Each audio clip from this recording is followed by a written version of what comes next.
Okay, welcome back to another official podcast episode of Slightly More. I know it's been a couple weeks. This month has been crazy, man. Just nonstop shows, and I've had my own shows, and so man, it's just been super busy. We had car trouble. Chris had car trouble. The good thing is that all is taken care of now. It's good now. So yeah, what's up? So I'm Chris Michael, talking now, and over here Shane Patrick Cruz. And if you haven't watched these before, it's kind of where we're going to just break down some of the behind the scenes of what goes into running a magic business and a magic show. Yeah. Today we plan on talking about STAGECRAFT, which I think a lot of magicians can, even if you understand the business side, even if you understand the magic side, still may not understand the STAGECRAFT. Yeah. And So even if you don't have great magic, good STAGECRAFT can really carry the show. So we're basically going to take you through what that means before the show even starts, through to the beginning of the show, some just general things during the show, how to end the show, and I think that's about it, right? Yeah, and some things we picked up watching other magic shows. Shane saw Elan New, and I've saw some other shows, and we noticed some things about how to really make the show a little bit more visually appealing, and we're going to carry some of those tips over to you guys. Yeah. So let's start with before the show, some just sound being probably most important, and then going through to setting up the stage to look like a great show. So people are excited when they come in. They go, "Oh, this show is." I have some interesting thoughts on that too. So talk about sound first. Yeah, we've already touched on this, so I won't go into detail, but having your own sound system is incredibly important for those times where their sound system isn't cutting it. If you perform in a lot of hotel ballrooms or conferences, you're going to be in rooms with ceiling speakers, and some of those hotels were built long ago, and their sound systems were built long ago. And so they're going to sound kind of like an airplane pilot. You know, just talking through the cabin. And a lot of times, too, we've run into the situation where they might have the best sound system in the world, but they don't have someone there that knows how to turn all that stuff on. Yeah. So then you run into an issue of you have no way of figuring out how to connect to that. So another benefit of having your own sound system. And even if you're a tech-savvy guy and think you can connect to it, sometimes the door's locked to the server room. Yeah. Sometimes there's passwords needed. It is like when we were at VCU is the one I'm thinking of. Beautiful sound system, a lot of time and money put into that. Yeah. No way to access it. Yeah, no way to access it. Yeah. We literally needed a guy with a code to come in and input the code to get access. But go back for all the sound equipment stuff that you need to have. Go back to the podcast episode where it talks about sound design. So let's assume from here on out you have a sound system set up. I always am shocked when I see. So I toured with. He's not a magician, he's a juggler named Jester Jim, and that's where I learned a lot of my good stagecraft and personality stuff from. And one thing that always surprised me was he didn't have pre-show music. Pre-show music is awesome in establishing your brand. Like our buddy Eric Jones, he plays music that when you listen to it, you go, Eric Jones would listen to this. Yeah. So you're really getting, it's like you're inviting them into your home. I like to play music that for me is stuff that I enjoy and stuff that really sets like an upbeat kind of modern tone.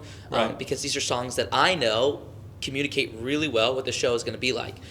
Somebody who has a more classical character, and a little bit more elegant, might want to play music that sounds like that. So music's awesome in setting the tone for the show and getting people to understand that this is a theatrical environment. Right. You walk into a room and there's no music, it's awkward. Yeah, people are kind of like awkwardly talking to each other, and you seem more loud because the room is so quiet. And it's just, And there's a lot you can do to play on this. You can raise the volume as you get closer to the show, which I always do. And once there's background noise and it stops all of a sudden, people pause and listen. It's a great time to attack the stage. Like if you have music going and it gets louder and all of a sudden it fades out, and the curtains open, people know, okay, it's showtime. You can imagine how weird it would be if music's still running and the curtains open. Just doesn't really make a lot of sense. So in any environment you are, especially in corporate environment, which is where I work a lot, people aren't there necessarily for the performer. So anything you can do to make sure that they're ready and attentive really helps. Yeah. So opening of let's move now into setting up the stage to look like a show. Yeah, you might have a lot of insight onto this because Shane's done more variety of types of shows than I have. Really, my show's been kind of the same setup since the beginning, which we newly evolved like very recently. Yeah. But for me, I found that having banners or signage on the stage or the stage area or performance area is super helpful because people can kind of talk about what's going on beforehand, and they can check out your social media, which is super important.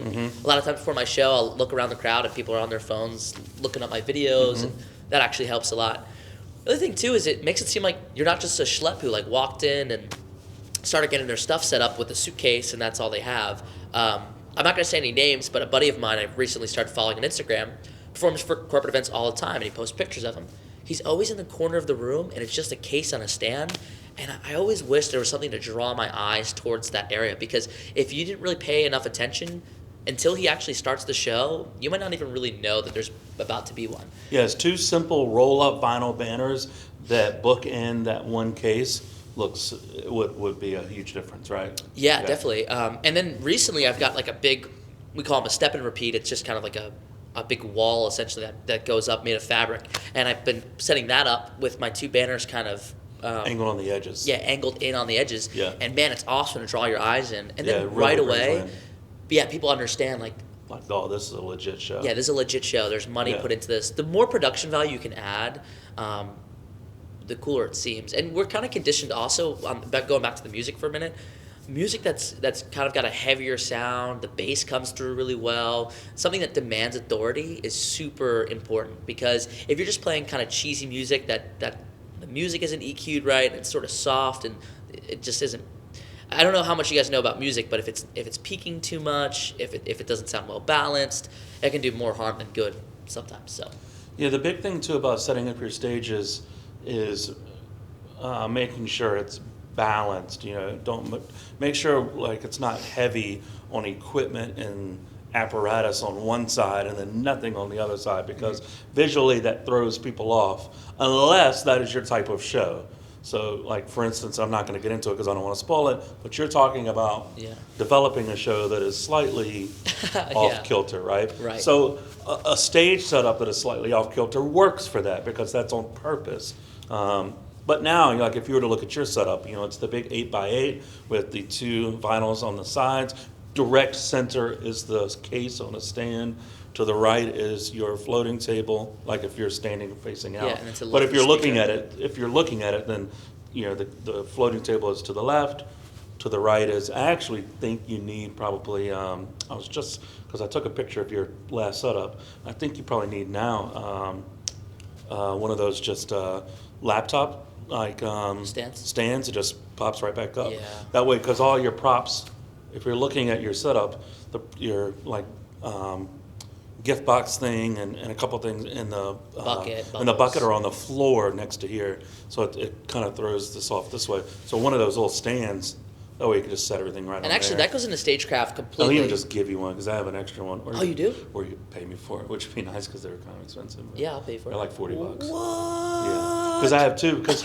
So here's, and this goes perfectly into this. So I had this big idea that, and Chris and I talked about it, and Chris had heard about it from other magicians and performers, that, hey, it'd be great if you could set up a projector and a big projector screen for the stage. Talking about seeming like it's high value. Like a high value show, right. Dudes who don't do this full time don't tend to have projectors for their shows. Right, right. So I went out and bought a 5-foot by 8-foot long projector screen it's huge. It's on a tripod. It stands up really big. I bought a really nice projector. I bought 2 stands, one for the projector, one for the laptop, plugging the whole system into it. The projector screen alone, the bag it's an 8-foot long projector, so of course the bag is 8 feet long. And so, and literally I only set that up because I created a minute-long video that plays at the beginning of my show that sets up the rest of the show.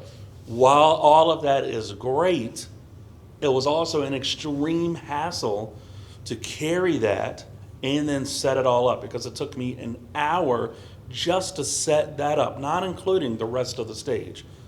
So now when I look at it, I go, is that worth, if I'm going to be doing a lot of corporate events, is that worth it to schlep that around every single time and take an hour and a half bare minimum setting up my show? Like, no. So I'm at a point now where I don't know if I'm going to keep it. I'm more than likely going to send it back because I'm waiting on one thing, because I have something that might be in the works. But if you have a set place, like a residency somewhere, absolutely I would keep that. Like, no questions asked. But that's one of the reasons why. So I bought 2 stands. I've got a couple of things I want to get to. My mind is swirling with ideas, but I do want to just identify with that problem as well and say that I bought a step and repeat that was 8 feet long, and it was a long, 8-foot long vinyl case. And my goodness, I don't even think it would fit in my car. So I can't imagine setting that up. So I now got a pop-up banner that literally packs up about this big. It's about 4 foot long. Yeah, about 4 feet. 2 and you feet. lift it up, and it just clicks in and sets up. Super light. It's not heavy. About 30 pounds. Yeah, it's in a bag that rolls. So, yeah, it's good. I mean, you got to think about all of these things when you're... So now, the simplest thing for me is I'm more than likely going to send all that back, send all the projector stuff back, and just spend that money on 2 pop-up vinyl banners and call it a day. And the other thing, too, is I was thinking, my stage show is a mind-reading show. It's not a magic show. So if you really think about it, as a mind reading show, I literally should have less equipment, yet I had more equipment than a magic show, which is just ridiculous. And talking to Alon New, who we'll get into here in a little bit, and another big magician or a big mentalist that's out in Vegas now, their show literally fits in a suitcase. And the more you fly, usually you'll get smaller shows from the guys who fly a lot. And I want to clarify one thing. If you are doing a stage show, there's nothing wrong within a theatrical setting being super minimalistic. If you have one spotlight that comes down in the middle of the stage and projects on one case, beautiful. That is all you need sometimes. But when you're doing a corporate event or even a festival, a lot of people don't tend to think of the entertainment as something really worthy of attention. You kind of have to earn that.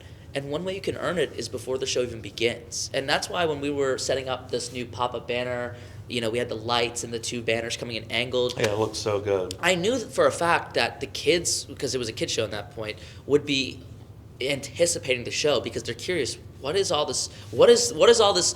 What's this big production for? Like, this doesn't just go for somebody who's not going to be entertaining. This is going to be a whole thing.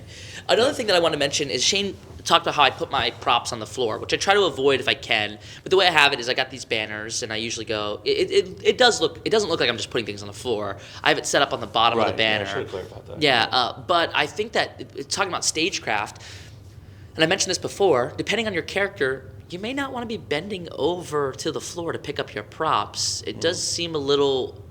people always talk about diminishes your power, and also seems like you didn't think things through. You should never really have to bend to grab any props. I know a lot more than I actually practice, meaning that I know the things that I should be doing and don't always do them. But it does, however, work for me. So when I found that I can just set them on the floor and don't have to bring an extra table, it worked really well. But for some people, you might want to have those laptop stands and have everything waist high and be able to grab it super easily. So. Yeah, the other thing too is you shouldn't have to walk.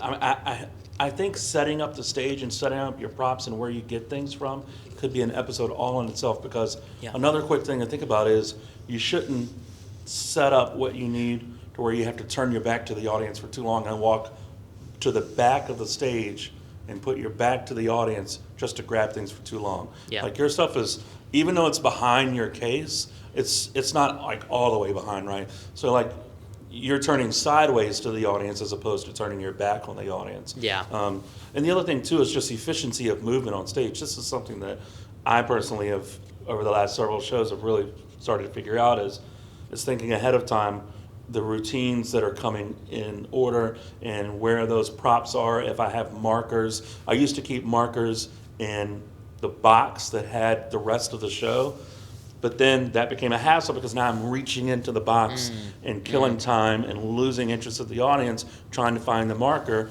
Now I have a marker in my breast pocket, and I have a marker in my pocket, in my pants pocket, that I can literally, I know where it's at every single time. It goes right back to the same spot in my pocket or in my coat, because I have one for me. I typically have one for the spectators on stage. So now I know where all of that is. I don't know what the correct word would be, but basically... Like pocket management. Stage management. Yeah, stage prop management, management. right. Yeah. On stage. Yeah, I think that's a big key too. And one thing also, I'm slightly losing my train of thought, had to do with placement and everything. You mentioned markers. Try not to put things too far away because it actually eats into the time that you have on stage quite a bit. Plus, it makes you look like extremely unpolished if you're trying to...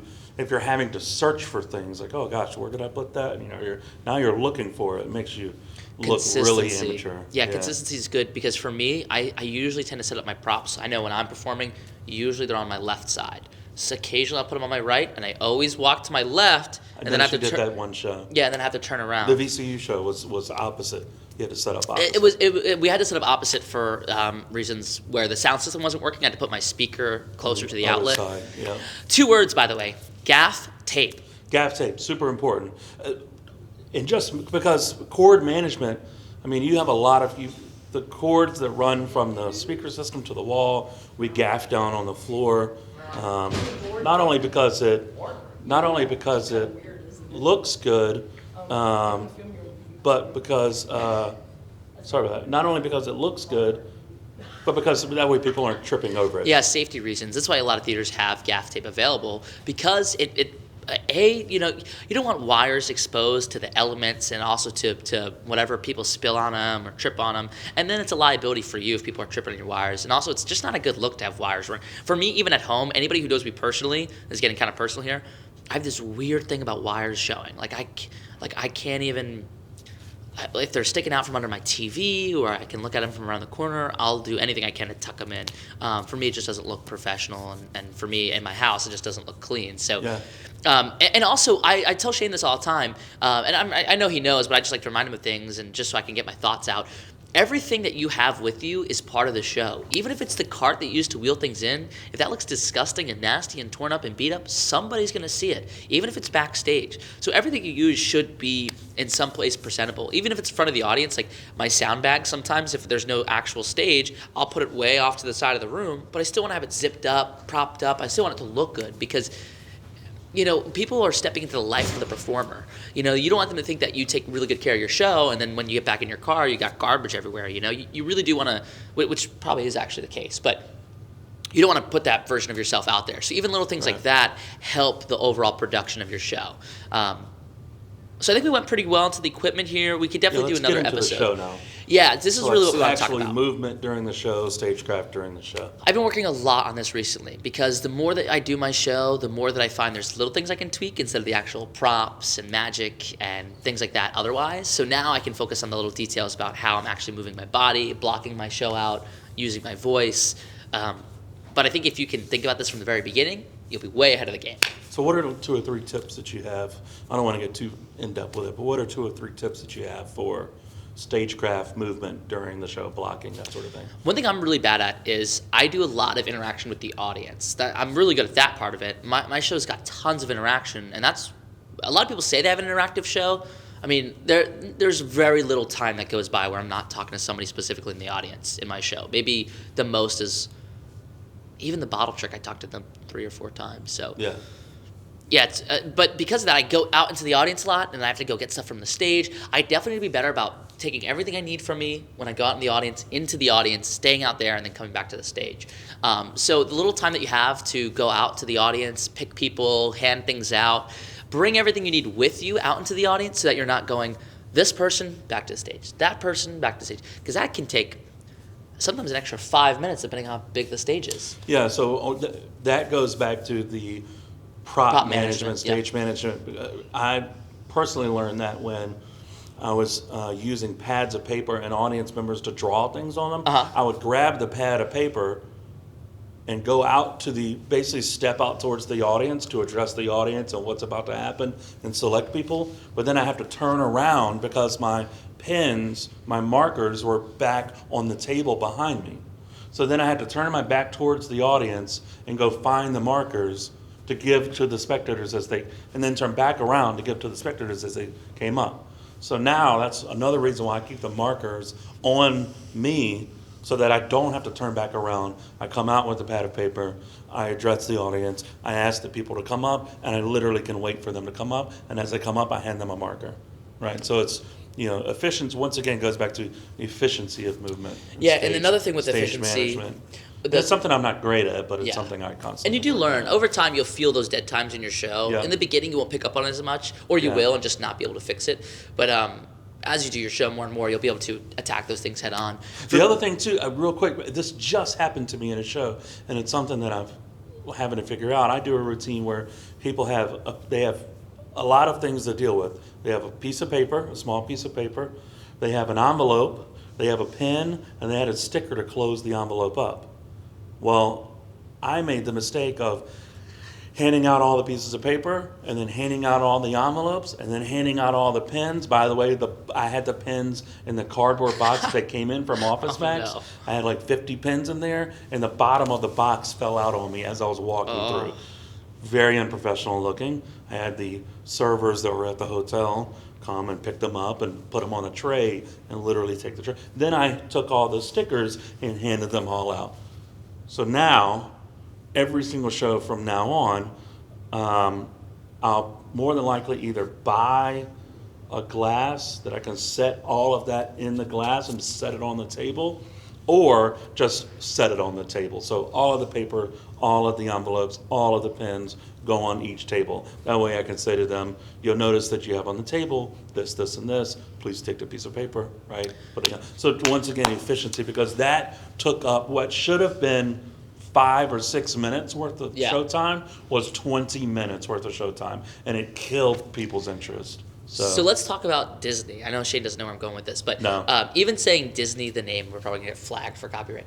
Yeah. Well, so Disney takes great lengths, or goes to great lengths, to ensure that everything they do is streamlined and polished and magical. We can say that. Yeah. I went to a conference called It Factor Live with Brad Ross, who was the magician for Disney for a long time and Disney Live, and a lot of his staff members, or a few of his staff members, worked for Disney. And let me tell you, everything they did, from the way they smiled to the way they walked to the way they handed you things and gestured, was so professional that it blew my mind, honestly. And I would look at the people and wait for them to crack. Every joke they would laugh at, everything they needed, they were always smiling. Even when they were like at the computer typing, they were always proper. Sitting straight up. Yeah. And I'll tell you, like, I thought that would be creepy and weird. That's not my brand necessarily, but every single thing matters. And me and Shane recently, this is now going back to more just the show side of things. I recently was performing a trick that I really enjoyed and would occasionally get really, really good reactions, so I kept it in the show. But lately it hadn't been. I was just doing the trick, and it was like, okay. The moment of magic never hit. Yeah, it was for anybody who knows, it's the vanishing bottle. I place a bottle in the bag. It's a lot of gags, a lot of fun. My routine with it, I'm actually going to say, is pretty original. I mean, the effect is still the same, but the routining to it's pretty original, really interactive. And in the end, the bottle vanishes. Thank you. I would turn around, stick it in my case. Never really get a huge applause. Yeah. I realized it's the timing. For me, also I have to make that bottle, I just have to animate things a little bit better, move them around in a more realistic way. I can get into that another time. I don't really want to go into why every little reason it wasn't really working. But the big difference was that I would vanish the bottle, crumble the bag. So the bottle goes in the bag, snap our fingers, I blow inside, crumble it up, the bottle's gone. And I would walk back to my case, stick it in. You would immediately drop your hands. I'd immediately go vanish it and drop my hands to my side. Yeah. You need to come out in applause cues, and I forget sometimes it takes people a minute to process. Another routine that I used to do in walk around imagination coins, it took me a long time to find out that I had to pause for sometimes 10 seconds, which doesn't sound long, but it's a long time to have silence. It's a long time. Before people would react. This happened to me yesterday. Somebody did the move where they take an invisible coin, place it in my hand, they look back down, the coin is no longer invisible, it actually exists. And I just waited. And slowly I watched his face pull back, his eyebrows kind of go down, and just his jaw open up. It took a long time. And this bottle trick is kind of one of those things. The magic happened so fast, they got to think about what just happened. You got to give them a second. This is something that's very interesting for me personally, filming, and so I'm on the outside of Chris's show and performances. So now I have seen you do walk around 40, 50 times now probably. Yeah. I've seen your show probably 50, 60 times now. And so that's crazy. It's interesting for me. So the little things that I pick up on now, the big thing that I tell you all the time is, and it's something I only notice it because it's personally something that I still work on, which is letting the magic sit. Letting the magic, this is a whole nother episode, but the same thing applies during your show is, and it goes really into the second point of what I want to talk about, which is creating visual moments during your show. And also the last thing we're going to talk about, which is creating applause cues, which is don't rush the moment. Yeah. So let the moment sit. So the reason that it wasn't getting any reaction is because I noticed after all of these shows, as I was looking at the video one day when I was editing, and I go, that's it. He crumples, the hands immediately go down, which psychologically signals the audience to go, trick's over. And then you immediately go into something else, which pause. kills the moment of, like, you immediately walk. Not only do your hands come down, but you turn your back to walk back around. It's like if this is the case, you're standing in front of the case, the hand goes down, you immediately turn your back on the audience to walk back and go to the case, which is forward facing again, but that moment killed the magic. And that's actually not the audience being rude. That's the audience being polite. Have you ever been to like a concert or like a classical music concert? Or for me, most people have probably been to a school concert before, for their school. Yeah. And the song holds out on a note, and then there's another note, and you're like, oh, okay. Like sometimes there's a fake applause, like people will clap, and like, oh, there's another note. Yeah. Well, sometimes the song ends, and you're gonna listen for a little bit. Okay, it's over. Yeah. And you clap. Yeah, That's the same thing I needed to do in my show. And actually, it's funny how this works because I fake the audience out a lot in this routine. There's a big build up, and then like kind of like bring them right back down. Oh, okay, that wasn't it. A big build up. And then you bring them okay, back that wasn't it. Yeah. Then I'll do a big build up. Okay, that is it. Next thing. And that's why I never got applause because I faked it. So imagine a song that has a lot of fake endings. It comes, it's da. It's like, and it goes again, and it does it several times. Now in the last one, you're gonna be skeptical, be like, wait. And then it never comes. Okay. Yeah. I never gave people that moment to process. So yeah. So now, I just made a suggestion of crumple it and hold it, but you took that and actually made it into an audience cue, applause cue, which is, so now you said you did it and it killed. Yeah, it got a huge reaction for a silly little trick like that. Yeah. I mean, it is a good routine too, but it is, a quick moment of magic. And this ties perfectly into where I wanted to go with every moment. And Shane and I talked about this a lot. And this is why the Disney thing got brought up. Every single moment in your show, you should be able to take a snapshot or a photo, and it should look like an amazing photo. You should always be, standing straight. You should always, like, this is something I'm working on. Is I watch my footage, I'm like, oh, if I were to catch a snapshot, my back's turned to the audience, the volunteer isn't looking good. Maybe slouching a little bit. That's something I do a lot. Just slouching and like. Yeah, frame by frame, try to work on your show and just find the moments when it doesn't look picturesque. Big gestures. And also, this is just good for speaking to an audience in general, so you don't seem closed off. Arms. Don't put your feet close to their feet wide. Gesturing out. Hands open. Big applause cues, which actually isn't cheesy. I used to never do them because I thought they were cheesy.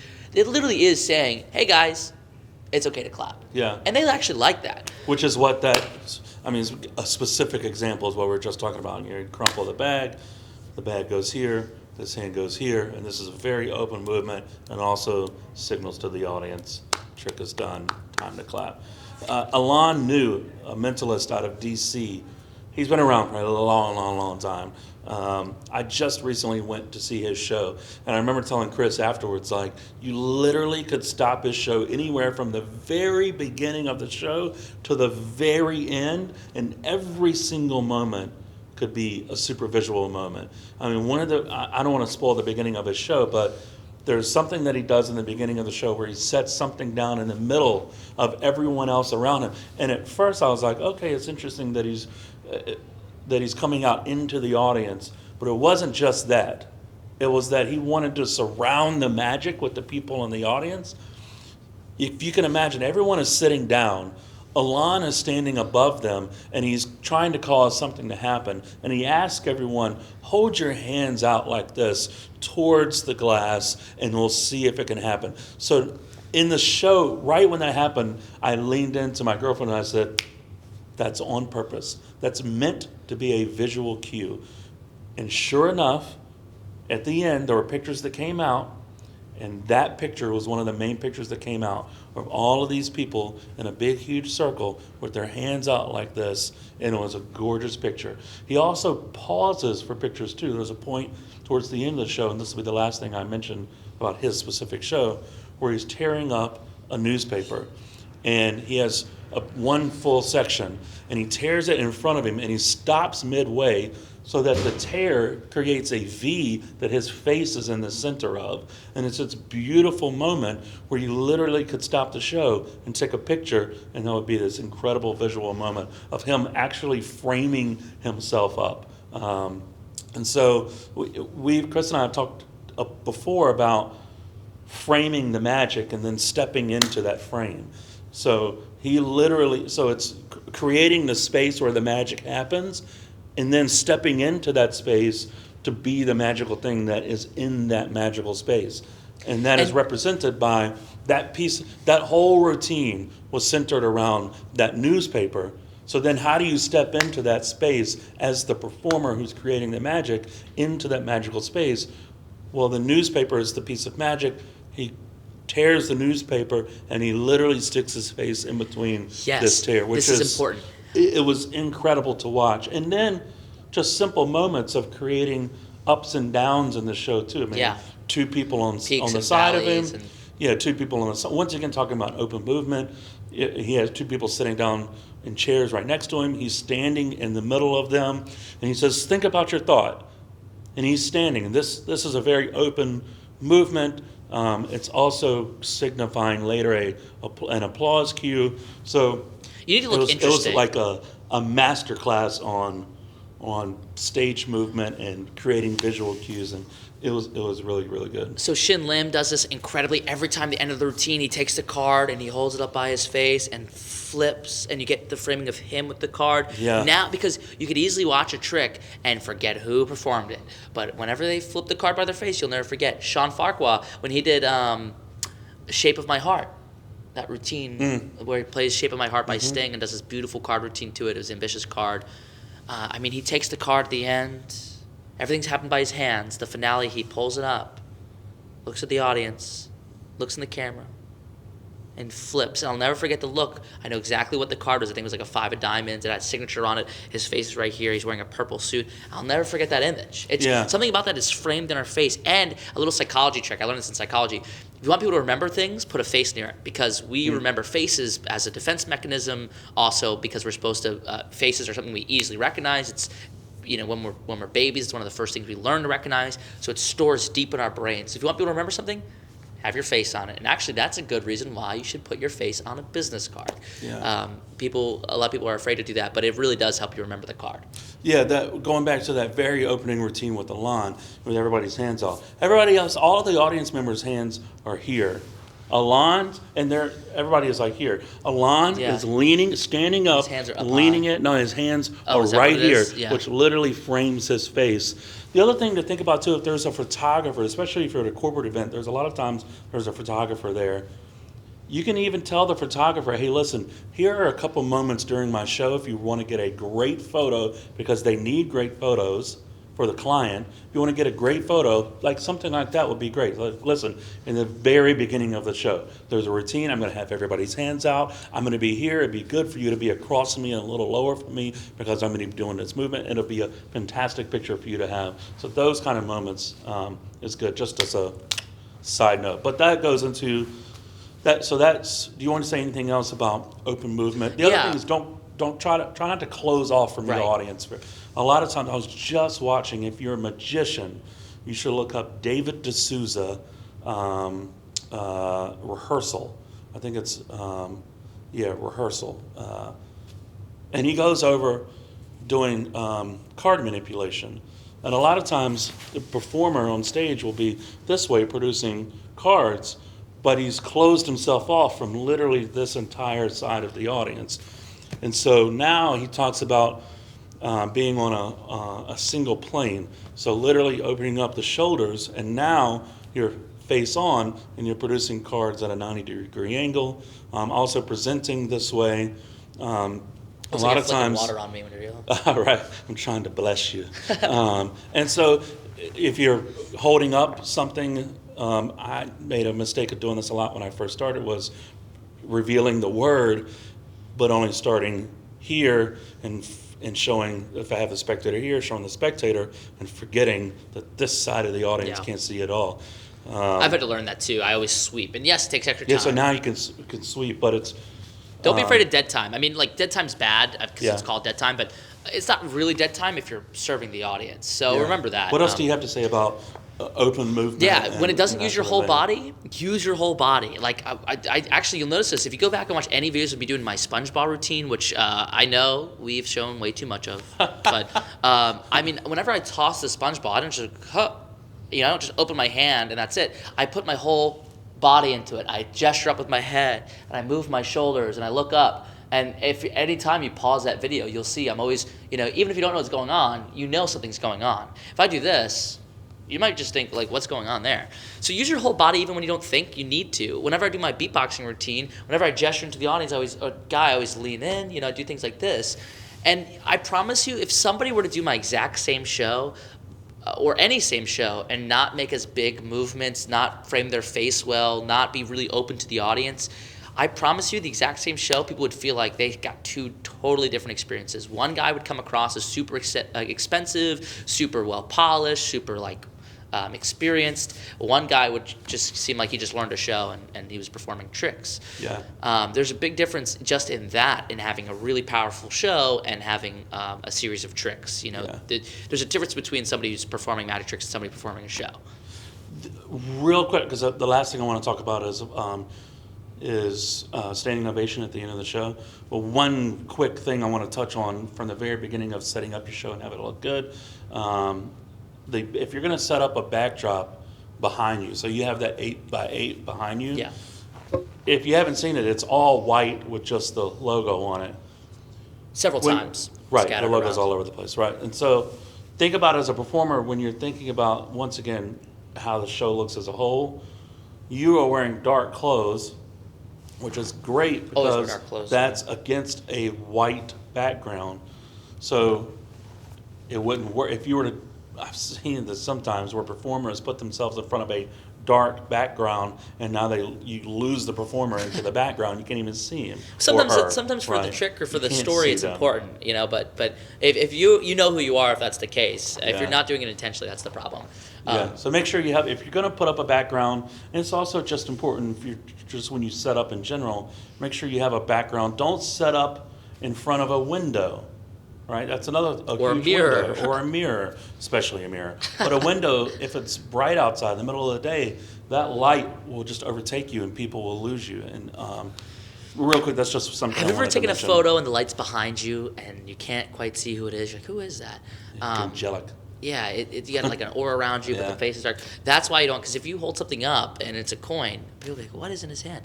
That's good. You just don't perform in front of a window or a light source. It's just Yeah. not good. It's also another reason to shake the coin. Yeah. So you can, the light, no, that's a completely other thing too. So- All right, so end of the show, getting a standing ovation. This is what we should have talked about. We should have mentioned that we were going to talk about this in the beginning, because Yeah. I know there's a lot of guys who want to know how to get standing ovations. There are a couple ways where you can do it. We're going to have to probably tease this in the title of the episode or in the description so you guys know we're going to cover this. I have learned this recently. I've actually learned this a long time ago, never executed it. But man, almost every single show now, every single corporate show I've done where I'm doing a stage show, now I have gotten some form of a standing ovation. And I cannot believe that for the first 4 years of my career, I was not doing this. I do have a routine that I've done that gets a standing ovation at the end, but I'm kind of asking for it in a way. This is a genuine, I'm not asking for it, it's not planned, standing ovation. So how do you get a legitimate standing ovation so you can tell your clients on the phone, I promise you that I get a standing ovation at every event? How do you do that? Yeah, I used to build a standing ovation into the beginning of my show. Oh, yeah. So I set people, I did this at the Firehouse show. I used to set people up. I said, not only will you all give me, I said, I have an intuition that not only will you all give me a standing ovation at the end of the show, you'll give me one in the next 3 minutes. So I had this routine of everybody, if that was your number, stand up and clap so everyone can hear you. So this is built in. It was sort of cheesy, but whatever. But that stuff works. And also psychologically set them up for the end of the show. But this next piece of advice, so killer. So killer. I have. Don't tell them. Well, all right, end of the episode. That's it. Sorry. All right, guys. Thanks for no. Yeah. So I would always end my show. I would make my little joke that I know. Listen, you're gonna think my show is so unoriginal. It is. I have maybe one or two jokes that people. I have one or two hack lines in there. Really, I have one. I go. Ladies and gentlemen, if you enjoyed the show, my name is Chris Michael. If you didn't, I'm David Copperfield. I'd cue the music, I'd get an applause, and I would walk off. Immediately. And I thought that was cool. I was like, cue my music, boom, walk. Or if there's no stage, I'm walking to the front of the room and shaking hands by the door and saying thank you and taking pictures. Cool beans. Well, if you want to get a standing ovation, don't say cool beans. Actually, never say that. But it's the same thing what we said with the applause. You kind of have to wait for it. Standing ovations build. It's an applause. No one stops clapping. Applause. How do we take it to the next level? We stand up and applause. So if one or two people stand up, it's like a domino thing. People. Yeah, you feel pressured. It's like at church when people put their hand up for praise. You kind of feel pressured if you're the only one not doing it. But so now what I'm doing is I actually cut that joke because for me, the little laugh that I get was not worth killing a standing ovation. I can still get one with the joke, but it's just more sure that I do the floating table at the end. I got a cool routine with it. I'm not going to tell you because I don't want you to steal it. But it comes down and, the table comes down. I thank my volunteer. They go back to their seat. Let me first tell you the way that you can steal a standing ovation if you don't think you're going to get one for real. You can get an applause for yourself and then say, ladies and gentlemen, can we please just come up on our feet and give the people who planned this wonderful event an amazing standing ovation. And now they give you a standing ovation, so you take the applause for them, and then while they're on your feet, you say, ladies and gentlemen, well, that's a wrap. My name is Chris Michael, or my name is Shane Patrick Cruz. Thank you so much. They're already on their feet, so the applause for you is going to be a standing ovation. That's a way that you can work it in and hack a standing ovation. But the true way to do it is you just wait. If your show is good enough, if you did impact them enough, if your music is good at the end, I have a really high energy show, I come down on a low point, and I pick up the energy again at the end. So the table comes down, hands off, I rip the cloth off, I rip the box, I gesture out for the volunteer. They get an applause, typically a lady at this point, but it doesn't really matter. Goes back to their seat. And then I just come forward. I step forward and say, ladies and gentlemen, I hope that you guys enjoyed the show. My name is Chris Michael. And I just let the music continue to play, and I stand there, and people clap. And I thank them for the applause. Oh, thank you. And I say, thank you. I keep saying thank you. Thank you. I take it as long as they'll give it to me. Yep. I never kill their applause now. And it will be, I'm going to tell you, it is an uncomfortable amount of time. Yeah, it really is. You really are. It's weird to be like, oh, thank you guys so much, and say thank you. So, I'll bow a few times. Yeah. I'll wait. I'll make eye contact. Sometimes, I know it's cheesy. This is just what I do as a person. I'm not doing this on purpose. I point at volunteers and thank them, like, thanks, Daniel. I'll just wait. And they will just build and clap and clap and clap and clap. And, if you do it right and you wait and you keep taking the applause, chances are somebody will get on their feet. And then another person will get on their feet. And then another person. At the end, you have a standing ovation. You can actually watch this happen on the most recent episode right now. We called it The Real Tony Stark.